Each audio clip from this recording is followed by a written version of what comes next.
자, 이제 지역인재 국어 기출문제 두 번째 시간입니다. 자, 지난 시간에 이어서 6번부터 20번까지 한 문제 한 문제 꼼꼼하게 확인하도록 하겠습니다. 자, 이제 띄어쓰기입니다. 자, 띄어쓰기도 수능에서는 없던 영역인데요. 하지만 우리 공무원 시험에서는 거의 무조건 한 문제 나옵니다. 이게 단지 국어 시험으로 끝나는 것이 아니라 공문서까지 확대되므로 여러분의 실질적인 업무 수행 능력을 위해서 꼭 필요한 부분이고요.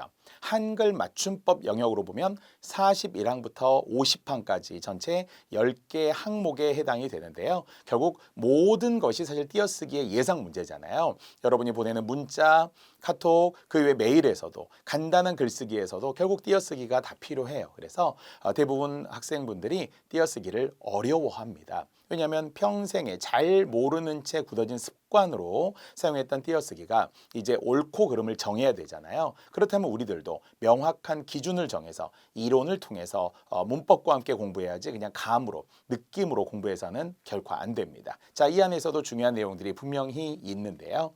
자, 일단 옳은 것은 정답 3번을 설명하고요. 자, 3번은 올 듯이를 지금 띄었다라는 거잖아요. 그러면 이제 문법적인 접근에 의하면 올이라고 하는 것은 기본형 오다에 리을이라는 관형사형 전성 어미가 들어간 거예요. 그래서 형태소를 두 개로 나누죠. 오와 리을로 나누는데, 자, 그럴 때 관형사형 전성 어미가 들어갔다면 이것을 성분으로 관형어라고 합니다. 따라서 관형어에 바로 앞에서도 우리 관형절, 니은는 리을 던이 들어가는 관형사형 전성 어미의 관형절에서 했던 것처럼 이런 게 결국 문장 성분상 관형어가 되면 뒤에 체언을 수식해야 된다는 거죠. 관형어라는 성분은 뒤에 어떤 경우에도 체언을 수식하게 되어 있어요.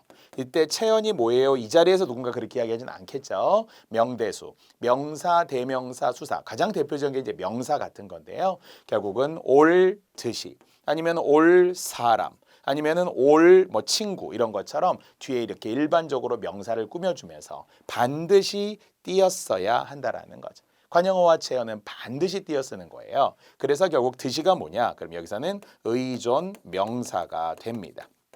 그래서 관형어가 의존 명사, 줄여서 명사를 꾸며주기 때문에 띄어 쓰는 것이 맞고요.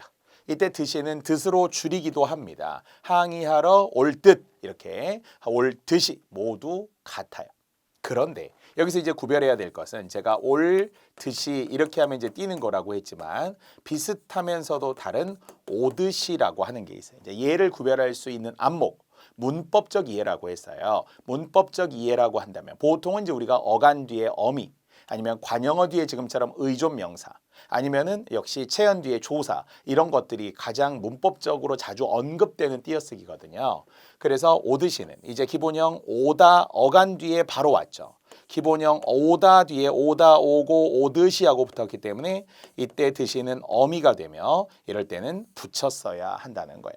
그래서 결과적으로 우리가 시각적으로 보더라도 겉으로는 듯이라고 하는 것이 같아 보이지만 위에 있는 것은 다시 한번 관형어 뒤에 의존 명사라서 띄는 것이고 어간 뒤에 어미라서 붙인다 이 말들을 자주 이제 우리가 반복해야 돼. 이런 게 이제 통용, 문법의 통용이라고 하는 거예요. 조사일 수도 있고 의존 명사일 수도 있는 경우가 있고 지금처럼 의존 명사일 수도 있고 어미일 수도 있는 경우가 있다 보니까 이것들을 반드시 구별하는 안목을 이제 반복해서 가지면 돼요. 자, 하나만 똑같은 거 해볼게요. 그러면 올 듯이처럼 할 듯이 이렇게 해도 되겠죠. 공부할 듯이 하는 거하고 하듯이 하는 거하고의 똑같은 방식으로 이제 여러분이 설명할 줄 알면 돼요. 처음에는 좀 헷갈렸지만 이제는 알겠죠. 할 듯이의 듯이는 뭐라고요? 의존 명사. 어떻게 알았어요? 앞에 있는 하다에 리을이 왔기 때문에. 그래서 관형사형 어미가 붙었으므로 뒤에 있는 걸 띄어야 의존 명사. 하지만 어간 뒤에 바로 왔기 때문에 이때는 붙여 쓰는 어미. 이제 이렇게 제가 설명은 완료해도 되겠습니다. 여러분 다음에도 맞을 거예요. 그래서 다시 3번에서 올 띄고 듯이는 맞는 경우가 됩니다. 자, 보면 나머지 시간은 좀 걸릴 수 있습니다만 떠난 지 3년 100% 외워야 되는 100% 어떤 경우에도 시간성 단어 바로 시간이라고 저는 짧게 말하기도 하는데 시간성 단어 앞에 오는 지는 의존 명사 줄여서 제가 의명이라고 많이 쓸 거예요. 시간상 의존 명사 떠난 지 10년 이게 원래 제가 엄청 강조하는 10대 띄어쓰기 지뿐만큼만 대로 밖에 대수바 관지 고칭 단위 하나로 묶어서 이런 10대 띄어쓰기의 1번이 바로 이 지예요. 시간 앞에 지는 의존명사, 시간 앞에 지는 띄어쓴다. 이렇게 학생들에게 제가 엄청 좋은 의미로 세뇌를 시킵니다. 떠난 지 3년, 떠난 지 만난 지 일주일, 사랑한 지 100일, 결혼한 지 10주년 이런 거 있잖아요. 이런 시간 앞에.